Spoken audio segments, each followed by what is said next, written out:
সম্মানিত উপস্থিতি, যেহেতু এটা পবিত্র রবিউল আউয়াল মাস, রবিউল আউয়াল মাসে আল্লাহ পাক রব্বুল আলামিন কোরআন শরীফে ঘোষণা দিয়েছেন যে قد جاءكم من الله نور وكتاب مبين। আমার প্রিয় রসুলকে আমি পাঠিয়েছি। এটা রসুলকে বলেছেন আয়াতে নূর। নূর মানে নূরে মুহাম্মাদি সাল্লাল্লাহু আলাইহি ওয়াসাল্লাম। এরপরে 2 নম্বরে বলেছেন ওয়া কিতাবুম মুবিন। কিতাব মানে কোরআন মজিদ, মুবিন মানে স্পষ্ট পরিষ্কার, যেখানে কোনো গোজামিল নাই, একেবারে অত্যন্ত নিখুঁত যেই কিতাব, সেই কিতাব পাঠিয়েছে। তাহলে আল্লাহ পাক একই আয়াতে আল্লাহ নবীর কথা এবং কোরআন শরীফ পাঠানোর কথা, দুটি কথা বলেছেন।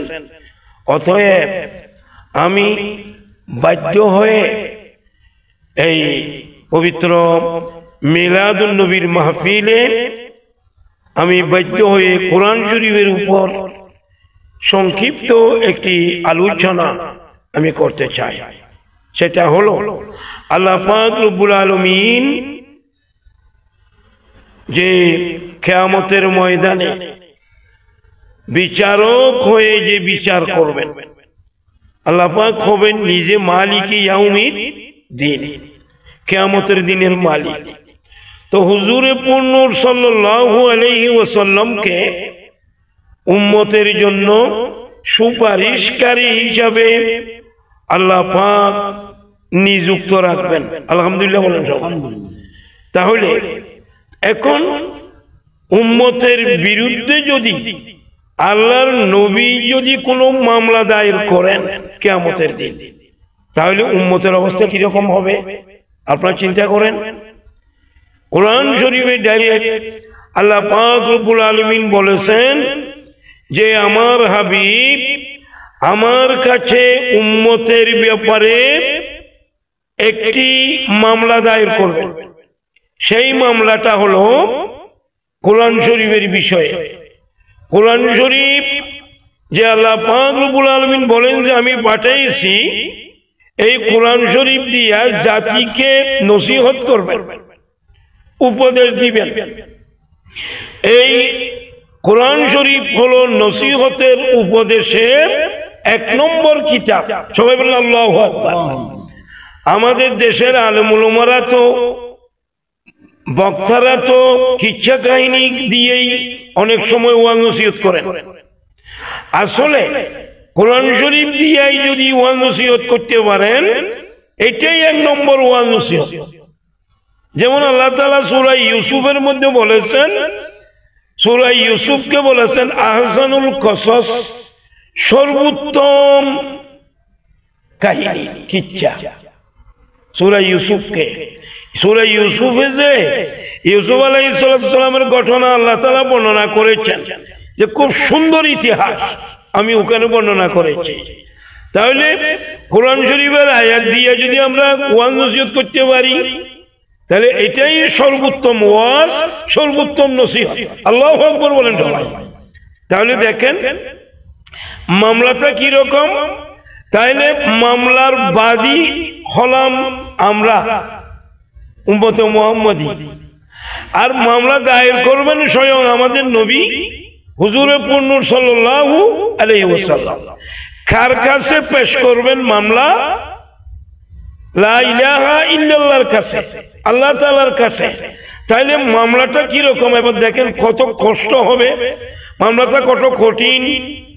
এটার মধ্যে যে আমরা যদি জিতে যাই তাহলে তো ভালো কথা, আর আমরা যদি হটি তাহলে সেই মামলা, যেই মামলায় নবী করিম সাল্লাল্লাহু আলাইহি ওয়াসাল্লাম আমাদের বিরুদ্ধে করবেন, সেই মামলায় যদি আমরা পরাজয় হয়ে যাই, তাহলে আমাদেরকে সুপারিশ করে জিতানোর মতো কোনো কেহ, কারো সাহায্য সেই কিয়ামতের ময়দানে থাকবে? আপনারা বলুন, থাকবে? থাকবে না। তাহলে মামলাটা কিরকম, কি জন্য আমাদেরকে বুঝে নিতে হবে। পুরো মুসলিম জাতিকে এই মামলাটার বিষয়ে, কোরআন শরীফের বিষয়ে মামলা, এটা আমাদের বুঝে নিতে হবে। সরাসরি আসুন কোরআন শরীফের আয়াত থেকে আমরা সেটা বোঝার চেষ্টা করি।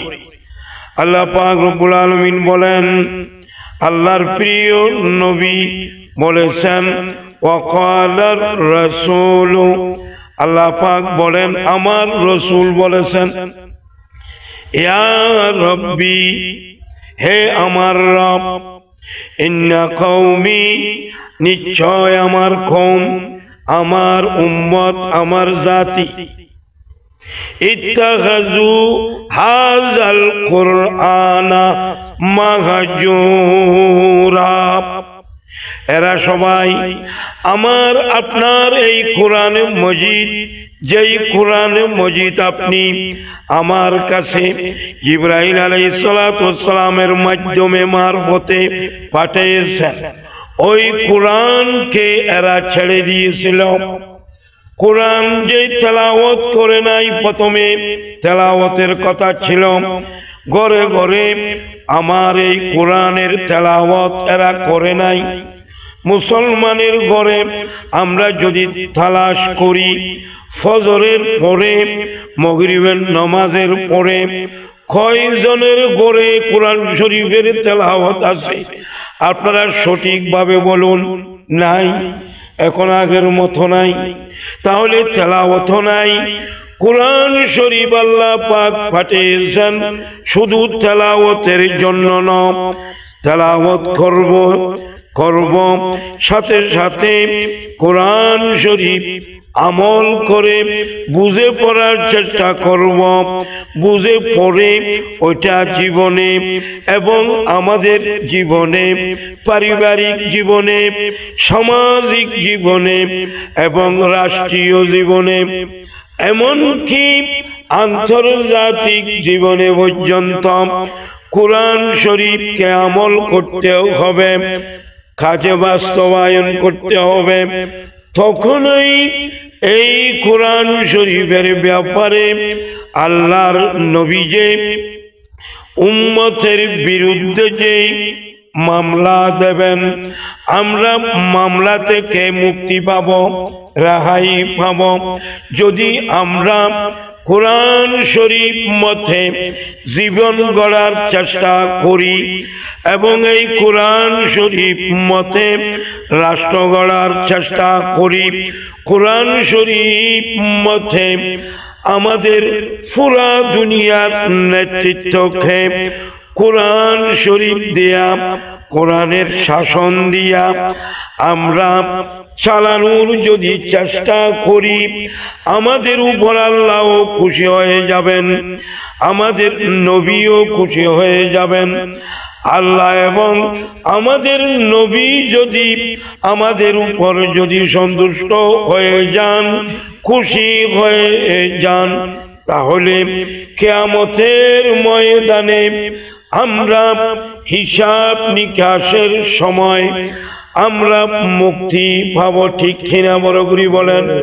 হযরত হাজিরিন, কোরআন শরীফের একটি আয়াত দিয়া আমি আমার সংক্ষিপ্ত আলোচনা আমি শুরু করেছিলাম।